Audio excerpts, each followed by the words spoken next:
आज का episode fastest marriage. आद्रिव रोते हुए बोला, कौन देगा मेरी जिम्मेदारी? हाँ बोलो, क्या तुम लोग ही मेरी जिम्मेदारियां लोगी? बोलो, क्या तुम लोग लोगी मेरी जिम्मेदारी? वहीं इस समय अर्बिका बहुत बड़े सदमे में थी। उसे समझ नहीं आ रहा था कि क्या करे, और ऊपर से आद्रिव की बातें उसे और ज्यादा प्रेशर में डाल रही थीं। इसलिए बेचारी के मुंह से हाँ निकल गया। बस इतना सुनना था कि आद्रिव ने अर्बिका की हाँ सुनते ही बिजली की रफ्तार से बेड से छलांग लगाई और अर्बिका को गोद में उठाकर बाथरूम में घुस गया। ये सब उसने इतनी जल्दी किया कि बेचारी अर्बिका को समझने का समय ही नहीं मिला। वह बहुत तेजी से खुद तैयार हुआ और वे कपड़े पहन लिए जो उसका असिस्टेंट सुबह ही दे गया था। कुछ समय बाद आद्रिव तैयार होकर अर्बिका को गोद में लिए वॉशरूम से बाहर आया। उसने अर्बिका को एक प्यारा सा वन पीस पहना दिया जिसमें वह बिल्कुल ब्यूटीफुल डॉल जैसी लग रही थी। खुद उसने वाइट फॉर्मल शर्ट और जीन्स पहनी हुई थी जिसमें वह बहुत हैंडसम लग रहा था। साथ में दोनों बिल्कुल परफेक्ट कपल लग रहे थे। फिर वह उसे गोद में लेकर रूम से बाहर निकलकर उसी रूम से अटैच स्टडी रूम में ले आया जहां पर लगभग 35 साल का एक आदमी बैठा हुआ था जो सामने कुछ डॉक्यूमेंट्स देख रहा था। उसके कपड़ों से साफ पता चल रहा था कि वह एक लॉयर है। वहीं जब उस लॉयर की नज़र अर्बिका पर पड़ी तो वह उसकी खूबसूरती की तारीफ किए बिना खुद को रोक नहीं पाया। साथ ही उसे अर्बिका के लिए बुरा भी लग रहा था कि बेचारी कहाँ मासूम डॉल जैसी लड़की इस डेविल के चक्कर में फंस गई। उसे अर्बिका की शक्ल देखकर लग रहा था कि आज हमारी अर्बिका बहुत ज्यादा मासूम और भोली भाली है, लेकिन बेचारे को क्या पता कि वह कितनी बड़ी डेविल है। उसका सिर्फ चेहरा ही मासूम है, वह खुद नहीं। और उस वकील को अर्बिका की नहीं अपने बॉस की फिक्र करनी चाहिए क्योंकि इस शादी के बाद हमारे बेचारे आद्रिव की तो बैंड बजने वाली है। वहीं इस समय अर्बिका के साथ होने के कारण उसने अपना चेहरा बहुत मासूम बनाया हुआ था। लेकिन जब उसने देखा कि लॉयर की नज़र उसकी प्यारी छिछोरी पर है तो उसकी आंखें सख्त हो गई और वह जानलेवा नज़रों से उस वकील को देखने लगा। वहीं यह महसूस करके उसे लॉयर की हालत डर से खराब हो गई और वह जल्दी से अर्बिका के ऊपर से अपनी नज़रें हटा लेता है। ये देखकर आद्रिव के एक्सप्रेशन नॉर्मल हो जाते हैं। तभी वह लॉयर को इशारा करता है तो लॉयर जल्दी से अपने हाथ में पकड़ा डॉक्यूमेंट आद्रिव को दे देता है। वहीं ये देखकर अर्बिका कुछ कहने वाली ही होती है कि तभी ये देखकर आद्रिव ने बिना देरी अर्बिका का हाथ पकड़ा और उसकी उंगलियों को इंक में डुबोकर उस कागज़ पर उसका फिंगरप्रिंट लगवा दिया। फिर उसी डॉक्यूमेंट पर उसने खुद भी जल्दी से साइन कर दिए जैसे अगर उसने जल्दी साइन नहीं किए उसकी कोई ट्रेन छूट जाएगी। आद्रिव ने ये सब इतनी जल्दी किया कि अर्बिका को कुछ समझने का मौका ही नहीं मिल। तभी वकील ने कहा, congratulations mister and Mrs Bajaj, अब आप पति पत्नी हैं। ये सुनते ही आद्रिव के चेहरे पर चमक आ गई और वह बहुत खुश हो गया। वह जितना खुश था उससे भी गहरा सदमा हमारी अर्बिका को लगा। उसके ऊपर तो जैसे बिजली ही गिर गई थी। वहीं दूसरी तरफ एक कमरे में एक लड़की सो रही थी। वह पूरी तरह नेकड थी, उसके बाल बिखरे हुए थे। शरीर पर जगह जगह पड़े हुए नीले निशान साफ बता रहे थे कि उसके साथ क्या हुआ है। उसके बिल्कुल पास एक लड़का बिना कपड़ों में सो रहा था और दूसरा लड़का उसके पैरों के पास ही सो रहा था। वहीं बाकी 3 लड़के और बिना कपड़ों के उसके पास ही लेटे हुए थे। तभी उस लड़की की आंखें खुलने लगती हैं। उसे उसी समय अपनी बॉडी में बहुत ज़्यादा दर्द महसूस होता है। ये महसूस करते ही उसकी आंखें पूरी तरह खुल जाती हैं और वो आसपास देखती है। अपने आप को इस हालत में देखकर वो घबरा जाती है और डर के मारे उसकी चीख निकल जाती है। वही जैसे तैसे वह उठने की कोशिश करती है। उसकी चीख सुनते ही 5 लड़के भी हड़बड़ाते हुए उठ जाते हैं। उन्हें देखकर वह लड़की यानी बानी बहुत ज़्यादा डर जाती है। अपने आप को इस हालत में देखकर उसे बहुत ही ज़्यादा गंदा महसूस हो रहा था और अपने आप से बहुत ज़्यादा घिन आ रही थी। ऐसा नहीं था कि वह वजिन थी, बल्कि वह अपनी नीड्स पूरी करने के लिए बहुत सारे लड़कों के साथ इंटीमेट हो चुकी थी। लेकिन उसे इन लड़कों से बहुत ज़्यादा नफरत हो रही थी क्योंकि ये लोग गली के गुंडे थे। उसने इन्हें जानबूझकर हायर किया था ताकि अर्बिका की बहुत बदनामी हो और वह कहीं मुंह दिखाने लायक ना रहा, लेकिन आज वह अर्बिका के लिए खोदे गए गड्ढे में खुद ही गिर गई थी। वह यही सोच रही थी तभी एक लड़का उसे जोर से थप्पड़ मार देता है और गुस्से में बोला, साली चिल्ला क्यों रही है सुबह सुबह, नींद खराब कर दी। ऐसा कहकर वह गुस्से से बानी को घूरने लगा।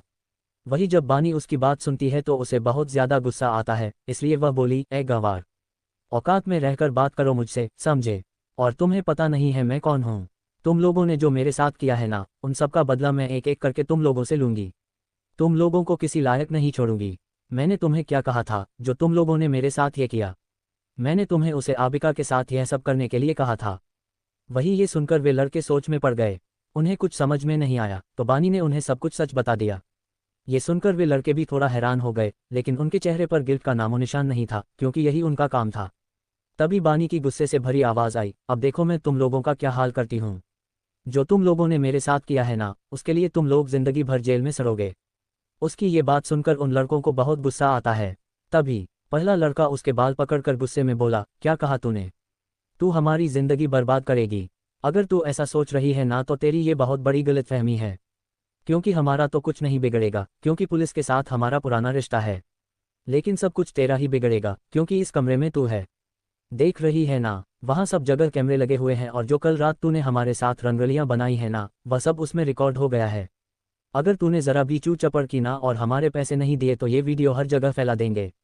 सुनकर बानी बुरी तरह डर जाती है। अगर उसका ये वीडियो वायरल हो गया तो वह क्या करेगी? उसकी शादी एकांश से कैसे होगी? वह मिसेस सिंघानिया कैसे बनेगी? और उसकी बनी बनाई रेपुटेशन तो मिट्टी में मिल जाएगी। ये सोचकर वह बहुत ज्यादा डर जाती है। तभी अन लड़कों का लीडर बोला, हमें इससे कोई भी फर्क नहीं पड़ेगा क्योंकि हम तो पहले से ही बदनाम हैं, लेकिन तुम्हारा क्या? तुम्हारी इज्जत तो मिट्टी में मिल जाएगी ना। और सोचो अगर सबको ये पता चल गया कि तुमने एक लड़की होकर दूसरी लड़की के लिए ये किया तो तुम्हारी क्या इज्जत रह जाएगी। इसलिए चुपचाप नाटक बंद करो और कल तक हमें हमारे पैसे मिल जाने चाहिए, समझी तू? और हाँ, जितना तूने हमें परेशान किया है ना, उसके लिए 2 करोड़ हमें एक्स्ट्रा देना वरना तुम्हारे लिए अच्छा नहीं होगा। इतना बोलकर वह लड़की अपने कपड़े पहनते हैं और वहां से निकल जाते हैं। वही बानी अभी बेड पर बैठी अपनी आंखों में आंसू लिए नफरत से बोली, ये सब तुम्हारी वजह से हुआ है रेखा। तुम्हारी वजह से ही आज मैं इस हालत में हूँ। तुम्हें मैं छोड़ूंगी नहीं। भाई इतना सब कुछ होने के बाद भी उसे बिल्कुल भी अकल नहीं आई। वह इन सब का कारण भी अर्विका को ही मान रही थी। वही उसे समझ में नहीं आ रहा था कि वह इतने पैसे कैसे अरेंज करेगी। पहले की बात अलग थी क्योंकि उसके पास अनु जी का दिया हुआ कार्ड था, लेकिन अब तो उसके पास वो कार्ड भी नहीं थे और उसके डैड उसको ज्यादा पैसे नहीं देते थे। वही कुछ समय आराम करने के बाद वह जैसे तैसे उठकर कपड़े पहनती है और अपने घर चली जाती है क्योंकि इस हालत में वह रायज़ादा मेंशन तो जा नहीं सकती। स्टूपिड सपना। वहीं दूसरी तरफ इस समय हॉल में बिल्कुल सन्नाटा छाया हुआ था। अद्रिव खुशी से शादी वाले कागज को देख रहा था। वहीं अर्बिका अभी भी शौक में खड़ी थी। तभी पता नहीं अचानक उसे क्या होता है, वह जोर जोर से ताली बजाकर हंसने लगी। ये देखकर वहां मौजूद वकील और अद्रिव उसे अजीब नजरों से देखने लगे कि अचानक से अर्बिका को क्या हो गया। वहीं हमारा अद्रिव टेंशन से होने लगी कि कहीं शादी के शौक की वजह से उसकी छिछोरी पागल तो नहीं हो गई। इसलिए उसके कंधों को पकड़कर परेशान होकर बोला, क्या हुआ छिछोरी, तुम इस तरह हंस क्यों रही हो? इतना कहकर वह अर्बिका को देखने लगा। वहीं उसकी बात सुनकर अर्बिका पर कोई भी असर नहीं हुआ और वह और जोर जोर से ताली बजा बजाकर हंसने लगी। ये देखकर अद्रिव और भी ज्यादा परेशान हो गया कि अभी तो उसकी शादी हुई है और उसकी नई नवेली दुल्हन पागल ही हो गई है। उसे पता था कि इस तरह शादी होने के बाद अर्बिका को शौक जरूर लगेगा, लेकिन इतना बड़ा शौक लगेगा कि वह पागल हो जाएगी, उसे ये सब नहीं पता था। इसलिए उसने परेशान होकर कहा, देखो छिछोरी, होश में आओ, क्या हो गया है तुम्हें? तो उसकी बात सुनकर अपनी हंसी को कंट्रोल करते हुए अर्बिका बोली, देखो ना, पता नहीं आजकल मैं कैसे स्टूपिड सपने देखने लगी हूँ कि मेरी शादी हो गई है। ये कैसे हो सकता है? ये जरूर मैं कोई सपना ही देख रही हूँ। रुको, अभी मैं उठ जाती हूँ। अभी मैं अपनी हथेली पर चुटकी काटूंगी तो यह अजीब सपना टूट जाएगा, देखना तुम। और इतना कहकर वह सीधा खड़ी होती है और एक स्माइल के साथ अपनी कलाई पर एक जोर से चिमटी काटती है। वहीं चिमटी काटने के बाद वह इंतजार करने लगती है कि वह कब अपनी नींद से जागेगी। लेकिन काफी समय बाद भी वह अपनी नींद से नहीं जागती, तो वह 1-2 बार फिर से चिमटी काटती है। चिमटी काटने के बाद भी जब वह नींद से नहीं जागती तो वह परेशान होकर अद्रिव की तरफ देखकर बोली, तो क्या ये सपना नहीं है? मेरी शादी सचमुच हो गई है? तो उसकी बात सुनकर अद्रिव शर्माने का नाटक करते हुए बोला, हाँ, हमारी शादी सचमुच हो गई है और अब मैं तुम्हारा पति परमेश्वर बन गया हूँ और तुम मेरी पत्नी परमेश्वरी। और इतना कहकर वह दोनों हाथों से अपना चेहरा छिपाकर शर्माने का ड्रामा करने लगा। ये बात सुनकर हमारी अर्बिका का दिमाग ही खराब हो गया और वह जल्दी से अद्रिव के पास जाकर उसके बालों को अपनी मुट्ठियों में भरकर जोर जोर से उसके बाल खींचने लगी। बेवकूफ़ इंसान, तुम्हारी हिम्मत कैसे हुई खुद इतने मस्तानदे जैसे होकर मुझमें जैसी बच्ची से शादी करने की? क्या ये सब करके तुम्हें बिल्कुल भी शर्म नहीं आई? और इतना कहते हुए वह लगातार अद्रिव के बाल खींचने लगी। भाई यह नज़ारा वहां खड़ा लॉयर आंखें फाड़कर देख रहा था और अपनी लेडी बॉस की हिम्मत की दाद दे रहा था। इस अचानक के हमले से बेचारा अद्रिव संभल ही नहीं पाया और वह जोर जोर से चिल्लाते हुए बोला, अरे क्या कर रही हो छिछोरी, पागल हो गई हो क्या? अपने पति को कोई इस तरह मारता है क्या? अरे पति तो परमेश्वर होता है, उसकी तो पूजा की जाती है, धुलाई नहीं। तो ये बात सुनकर अर्बिका रोते हुए बोली, हाँ, हो गई हूँ मैं पागल। तुम्हारी हिम्मत कैसे हुई मुझसे बिना बताए शादी करने की? और क्या कहा तूने? तू पति परमेश्वर है? रुक, अभी मैं तुझे मारकर परमेश्वर के पास पहुंचाती हूँ। पर इतना कहकर वह उस पर लातें घूंसे बरसाने लगी। वही ये देखकर अद्रिव जैसे तैसे अर्बिका की पकड़ से छूटता है और बचने के लिए वह लॉयर के पीछे छिप जाता है, जिससे बेचारे लॉयर की तो सांस ही रुक जाती है। वह मन ही मन सोचता है, ये पति पत्नी अपने झगड़े में मुझे क्यों यमराज के पास पहुंचाना चाहते हैं? तुझे छोड़ूंगी नहीं, आज मार डालूंगी। आज सिर्फ तुम्हारी वजह से मेरा सिंगल रहने का सपना अधूरा रह गया। कहाँ मैं सपने देख रही थी कि सलमान खान की तरह जिंदगी भर अखंड सिंगल रहूंगी, लेकिन तुम्हारी वजह से मैं आज बालिका वधू बन गई हूँ। मैं तुम्हें छोड़ूंगी नहीं, आज मैं तुम्हारा कम तमाम कर दूंगी। और इतना कहकर वह पास से एक फूलदान उठाती है और उसके तरफ फेंक देती है। वहीं अगर अद्रिव समय से साइड नहीं हटा होता तो अब तक तो वह सीधा नरक सुधार गया होता। ये देखकर अद्रिव अपनी सीने पर हाथ रखकर डरते हुए बोला, क्या कर रही हो तुम छिछोरी? तुम मुझे क्यों मार रही हो? अगर मैं मर गया तो तुम विधवा हो जाओगी और जिंदगी भर तुम्हें सफ़ेद कपड़े पहनने पड़ेंगे। तो उसकी बात सुनकर अर्बिका एक और गमला वहां से उठाकर उसके ऊपर निशाना साधते हुए बोली, मुझे इससे कोई प्रॉब्लम नहीं, मैं जिंदगी भर सफ़ेद कपड़े पहन लूंगी, लेकिन आज मैं तुम्हारा कम तमाम करके ही रहूंगी। तो उसकी बात सुनकर अद्रिव डरते हुए बोला, अरे तुम्हें मुझ जैसे गरीब को मारकर क्या मिलेगा? अगर तुमने मुझे मार दिया तो मेरे इकलौते माँ बाप और तुम्हारी इकलौती एसएएस ससुर अनाथ हो जाएंगे। समझने की कोशिश किया करो छिछोरी। वहीं अर्बिका जो अभी अभी उसे मारने वाली थी, जब वह उसके मुंह से अपने लिए गरीब सुनती है, वहीं सुनकर अर्बिका की भूनें सिकुड़ गईं। उसे अपना ये जल्दबाजी का पति कहीं से भी गरीब नहीं लग रहा था, क्योंकि उसकी पर्सनैलिटी बहुत स्ट्रांग थी और उसके आसपास से बहुत हाई स्ट्रांग द्वारा निकालता था जो किसी नॉर्मल इंसान में नहीं होता था, और इस इंसान ने उससे 2 मिनट में इंस्टेंट शादी कर ली। तो ये सब कोई मामूली इंसान तो कर नहीं सकता, इसलिए वह बोहे सुकुरट हुए बोली, क्या कहा तुमने? तुम गरीब हो? तो उसे शांत होता देख अद्रिव राहत की सांस लेता है, फिर उदास होने की एक्टिंग करते हुए बोला, हाँ मैं बहुत ही ज़्यादा गरीब हूँ। अरे मैं तो इतना गरीब हूँ कि गरीबी भी मुझे देखकर कहती है, चल हट गरीब। और इतना कहकर वह बहुत ही मासूम और लाचार सा चेहरा बना लेता है।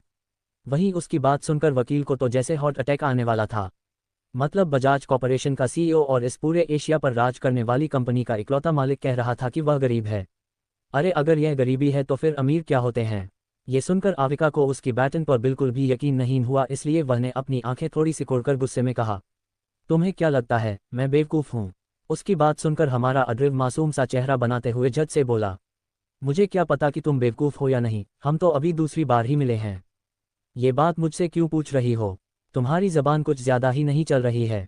और इतना कहकर उसकी नज़र घड़ी पर जाती है, जिसमें अभी दोपहर के 12 o'clock बज रहे हैं। ये देखकर वह परेशान हो जाती है, क्योंकि उसने घर पर सभी को बताया था कि वह सुबह तक आ जाएगी, लेकिन अभी तो दोपहर के 12 o'clock बज गए थे। घर पर सब उसके लिए परेशान हो रहे होंगे, इसलिए उसे जल्दी घर जाना पड़ेगा। अपने जल्दबाजी के पति से तो वह बाद में निपट लेगी, यही सोचकर। ये सुनकर आबिका यूज वार्निंग देते हुए बोली, मैं तुम्हें बाद में देख लूंगी। उसकी बात पर अद्रिव फिर बोला, क्यों? मैं अभी दिखाई नहीं दे रहा क्या? तुम्हें मोतियाबिंद है जो मुझे बाद में देखोगी? इतना कहकर वह मन ही मन हंसने लगा। यूस इस समय आबिका को परेशान करने में बहुत मेर रहा था, लेकिन ऊपर से उसने अपना चेहरा वैसे ही मासूम बनाए रखा। वही खुद को अंधी सुनकर अर्व का चेहरा गुस्से से लाल हो गया। आप गुस्से में बोली, तुम्हें तुम्हारी हिम्मत कैसे हुई मुझे अंधी बोलने की? तो अद्रिव बोला, मैंने तुम्हें अंधी कहाँ बोला? मैंने तो बस तुम्हारी बीमारी के बारे में पूछा। अगर मुझे भी तो जानने का हक है कि मेरी शादी किसी मोतियाबिंद के मरीज से तो नहीं हो गई। वही उसकी बात सुनकर हमारी अर्बिका का पारा और भी ज्यादा हाई हो गया। अपनी 18 साल की जिंदगी में कभी किसी ने उसे इतना इरिटेट नहीं किया था जितना कुछ समय में उसके जल्दबाजी के पति ने कर दिया था, और वह ये भी समझ गई थी कि इससे बहस करना बेकार है, इसलिए वह उसे उंगली दिखाकर गुस्से से लाल चेहरे के साथ बोली, अभी तो तुम्हारी किस्मत अच्छी है जो मैं तुम्हें छोड़ रही हूँ, लेकिन बाद में अगर तुम मुझे कभी मिलोगे तो तुम्हारी खैर नहीं, स्टूपिड, कमीने, पागल आदमी। और वह इतना कहकर वहां से जाने लगी, लेकिन मुड़ मुड़कर वह उसे गुस्से में गालियां भी दे रही थी। वही इससे अलग हमारा अद्रिव अपने दिल पर हाथ रखे उसे शिद्दत से जाता हुआ देख रहा था। उसे अर्बिका के मुंह से अपने लिए गालियां भी बहुत अच्छी लग रही थीं। यूं कहो उसे अर्बिका के मुंह से दी गई गालियां भी अपनी तारीफ जैसी महसूस हो रही थीं। एक पल के लिए भी उसकी नज़र अर्बिका के खूबसूरत चेहरे से नहीं हट रही थी। उसे अर्बिका गुस्से में बहुत क्यूट लग रही थी, इसलिए वह अपने दिल पर हाथ रखकर खोए हुए अंदाज में किसी दीवाने की तरह बोला, हाय कितनी क्यूट है। और इतना बोलकर वह स्माइल करने लगा। ठीक है, स्माइल करते समय उसके गालों पर डिंपल पड़ रहे थे, जिससे वह बहुत ही ज्यादा हैंडसम लग रहा था। अगर कोई लड़की उसे इस तरह स्माइल करते हुए देख लेती तो सचमुच पागल ही हो जाती। वही उसकी बात सुनकर लॉयर अजीब मुंह बनाकर मन में सोचने लगा, ये दोनों पति पत्नी ही पागल हैं। मुझे तो लगा हमारी लेडी बॉस क्यूट मासूम सी डॉल है, लेकिन वह तो हमारे बॉस से भी ज्यादा खतरनाक निकली। मुझे उनसे बचकर रहना होगा। अरे जो लड़की इस डेविल को मार सकती है वह कुछ भी कर सकती है। वही कुछ पल तक अद्रिव उसे तब तक देखता रहा जब तक अर्बिका वहां से ओझल नहीं हो गई। उसके जाने के बाद उसका चेहरा फिर से एक्सप्रेशनलेस हो गया और उसकी आंखें फिर से उसी कोल्डनेस से भर गईं और उसके आसपास से वही डेंजरस ऑरा निकलने लगा। जैसे यह महसूस करके लॉयर ने अपने माथे का ठंडा पसीना पोंछकर बोला, लो आ गया डेविल अपने असली अवतार में। तभी अद्रिव के पास बहुत सारे बॉडीगार्ड्स आते हैं। वह सब देखने में बहुत ही ज्यादा डरावने लग रहे थे। वह पहले अद्रिव के सामने झुककर उसे सल्यूट करते हैं और वहां पर बिना इमोशंस के खड़े हो जाते हैं, जैसे उनमें कोई भाव ही ना हो। उनमें से एक बॉडीगार्ड, जो उन सब बॉडीगार्ड्स का हेड था, आगे बढ़कर अद्रिव को कोट पहनाता है। तो अद्रिव अपनी सर्द और खतरनाक आवाज में बोला, कहाँ है वह? तो वह बॉडीगार्ड सिर झुकाते हुए बोला, सर, वह हमारे सीक्रेट बेस में है। डेविल अद्रिव। वहीं दूसरी तरफ अर्विका होटल के रिसेप्शन एरिया में आ गई। इस समय वो आद्रिव को गालियां दे रही थी क्योंकि उसकी पूरी बॉडी बहुत दर्द कर रही थी। फिर वो रिसेप्शनिस्ट के पास जाकर वहां के फ़ोन से अर्नित को कॉल करती है। कुछ समय बाद अर्नित कॉल उठाता है तो अर्विका बोली, अभी के अभी होटल ताज में कार भेजो। उसकी बात सुनकर अर्नित हैरान हो गया और बोला, ताज होटल? लेकिन ताज होटल क्यों? तुम तो एक इम्पोर्टेंट मीटिंग के लिए आउट ऑफ कंट्री जाने वाली थी ना। तो फिर ताज होटल में क्या कर रही हो? पहले से ही बहुत गुस्से में थी। उसकी बात सुनकर चढ़ते हुए बोली, अब तुम ज्यादा जग्गा जासूस बनने की कोशिश मत करो और चुपचाप जो कहा है वो करो। और इतना बोलकर वो फ़ोन काट देती है। फ़ोन रखते हुए बड़बड़ाती है, जिसे देखो, मुझे ही ज्ञान देने पर तुला हुआ है। फिर वो अपने कंधों पर हाथ रखते हुए बोली, उस कमीने ने मेरी बॉडी का क्या हाल कर दिया है। ऐसा लग रहा है जैसे किसी ने मेरी बॉडी पर बुलडोजर चढ़ा दिया हो, और ऊपर से बोल रहा है कि मैंने उसके साथ ज़बरदस्ती की है। फिर वो ऊपर की तरफ देखकर बोली, भगवान, मैंने आपका क्या बिगाड़ा है? हाँ, माना कि मैंने बहुत से बुरे कर्म किए हैं, लेकिन इसका मतलब ये तो नहीं कि आप मेरी शादी करवा दोगे। अरे एक ही तो सपना था मेरा, जिंदगी भर सिंगल रहकर मरने का। और आपने उसी सपने को पूरा करवाने की जगह पूरे खानदान में सबसे पहले मेरी ही शादी करवा दी। कम से कम मेरी उम्र तो देखते प्रभु। और इतना बोलकर वो मुंह बना हुए बोली, मुझे ज़रूर उस बूढ़े जीजा की नज़र लगी है। उसी की नज़र की वजह से मेरी शादी हो गई है। वही चाहता था कि मेरी शादी हो जाए और वह बामिका के साथ दिन भर जोक की तरह चिपका रहे, लेकिन मैं ऐसा नहीं होने दूंगी। अब तो मैं उसकी शादी अपनी बामी से तब करवाऊंगी जब वह सच में बूढ़ा हो जाएगा। मैं तुझे छोड़ूंगी नहीं, बूढ़े जीजा। तेरी वजह से आज मेरा सिंगल रहने का सपना टूट गया। और इतना बोलकर वह मुंह बना लेती। हन इस समय मुंह बनाते हुए वो बहुत ही ज्यादा क्यूट लग रही थी। तभी कुछ समय बाद उसकी कार आ जाती है और वो कार में बैठकर रायज़ादा मैंशन के लिए निकल जाती है। वहीं उनकी कार अभी बड़ी ही थी कि तभी उसे एहसास होता है कि दो कारें उसकी कार का पीछा कर रही हैं। ये देखकर उसके एक्सप्रेशन डार्क हो जाते हैं, पर इस समय वो अभी कुछ भी नहीं करना चाहती थी। इसलिए वो ड्राइवर को इशारा करती है। ड्राइवर उसकी बात समझकर कार की स्पीड तेज कर देता है और इसके साथ वो उन लोगों को चकमा देकर वहां से निकल जाता है। ये देखकर वो कार वाले जो अर्विका की कार का पीछा कर रहे थे वो हैरान हो जाते हैं, क्योंकि आज तक कोई भी इस तरह उन्हें चकमा नहीं दे पाया था। आज तक किसी भी कार का अगर वो लोग पीछा करते थे तो सामने वाले को कानों का आंधी भनक नहीं लगती थी। तो फिर अर्विका को इस बात का पता कैसे चला? यही सोचकर वो लोग हैरान थे और फिर वो किसी को फ़ोन करके बोलते हैं, बॉस, हम लेडी बॉस का पीछा कर रहे थे लेकिन उन्होंने हमें चकमा दे दिया और अब उनकी कार हमें कहीं मिल नहीं रही। जी हाँ, आप सही समझ रहे हैं, ये आरिश के ही बॉडीगार्ड थे जिन्हें उसने अर्विका की सेफ्टी के लिए उसके पीछे जाने को कहा था। तो दूसरी तरफ जब आनित ने ये बात सुनी तो वो हैरान हो गया, लेकिन फिर उसके चेहरे पर एक डेविल स्माइल आ गई और वो बोला, इंटरेस्टिंग, वेरी इंटरेस्टिंग। मैंने जितना सोचा था तुम उससे भी ज़्यादा स्मार्ट निकली, माय क्वीन। तुम्हारे साथ खेल खेलने में बहुत मज़ा आने वाला है। और इतना कहकर उसके चेहरे पर एक मिस्टेरियस स्माइल आ जाती है। तो चलिए पहले हम अपने हीरो के बारे में जान लेते हैं। आद्रव बजाज, उम्र 22 साल। बजाज कॉर्पोरेशन के ये गेस्ट, क्रूर, डेविल और मिस्टेरियस सीईओ हैं। इन्हें आज तक बहुत कम लोगों ने देखा है। इनकी कंपनी एशिया की नंबर 1 कंपनी है और ये एशिया के बेताज बादशाह हैं। ये एक डबल पर्सनैलिटी लेकर घूमते हैं। अपने परिवार के सामने ये बहुत शरीफ, मासूम, शरारती और सीधे साधे हैं, लेकिन दुनिया वालों के लिए ये एक डेविल, शैतान से कम नहीं। इनकी इस साइड के बारे में इनके परिवार में किसी को पता नहीं, सिर्फ उनके भाई और डैड की जनते थे। अंधेरा कमरा। वहां एक आदमी की दर्दनाक चीखों की आवाज आ रही थी। उसके पास बहुत ही हटे कट्टे बॉडीगार्ड थे जो उसे लगातार टॉर्चर कर रहे थे। तभी वहां पर अद्रीव आता है। इस समय उसका चेहरा एक्सप्रेशन लेस था और उसके आसपास से बहुत खतरनाक और ठंडा माहौल निकल रहा था। जब वह सामने टॉर्चर हो रहे इंसान यानी अजय को देखता है तो उसकी आंखें गुस्से से आग उगलने लगती हैं और वह खतरनाक नजरों से देखने लगता है। वहीं अजय, जो पहले से ही बहुत डरा हुआ था, जब वह अद्रीव की इतनी ठंडी नज़र महसूस करता है तो वह अंदर तक कांप जाता है। लेकिन फिर भी हिम्मत करके बोला, देखो देखो, मुझे छोड़ दो। तुम जानते नहीं हो कि मेरे डैड कौन है। अगर तुमने मेरे साथ कुछ किया तो मेरे डैड तुम्हें मार डालेंगे, तुम्हें छोड़ेंगे नहीं, छोड़ेंगे नहीं। वह इतना बोला ही था कि तभी उसे अद्रीव की हंसने की आवाज़ सुनाई देती है। उसे सुनकर उसकी हालत और भी ज़्यादा खराब हो जाती है, क्योंकि अद्रीव हंसते हुए किसी राक्षस से कम नहीं लग रहा था। वह किसी साइको की तरह हंस रहा था। वहीं उसकी ये खतरनाक हंसी सुनकर वहां मौजूद बाकी गार्ड्स की भी हालत खराब हो गई, क्योंकि वे बहुत अच्छी तरह जानते थे जब भी ये आदमी इस तरह हंसता है तो किसी की बर्बादी ज़रूर आती है।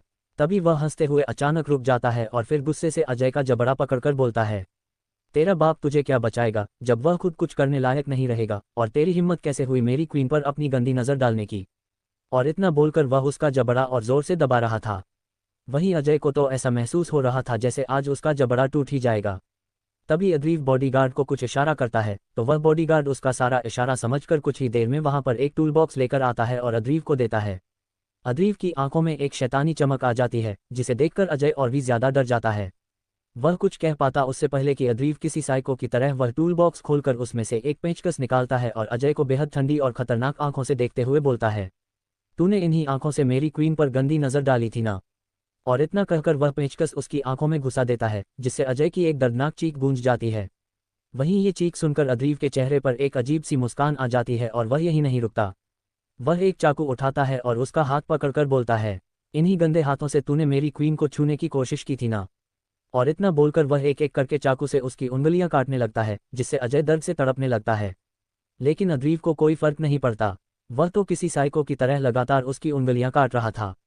वहीं इस समय वह बिल्कुल राक्षस की तरह लग रहा था। वह वही वाला बिल्कुल नहीं लग रहा था जो अर्विका के सामने हमेशा मासूम बनकर घूमता था। इस समय वह किसी शैतान की तरह था। दर्द की वजह से अजय बेहोश हो जाता है, लेकिन अद्रीव के बॉडीगार्ड फिर से उसके ऊपर गर्म खौलता पानी डाल देते हैं, जिससे वह चीखते हुए फिर उठ जाता है। वहीं ये देखकर अद्रीव गुस्से में उसके हाथ भी काट देता है उसे रह रहकर। वही सीन याद आ रहा था जब अजय अर्विका को छूने की कोशिश कर रहा था।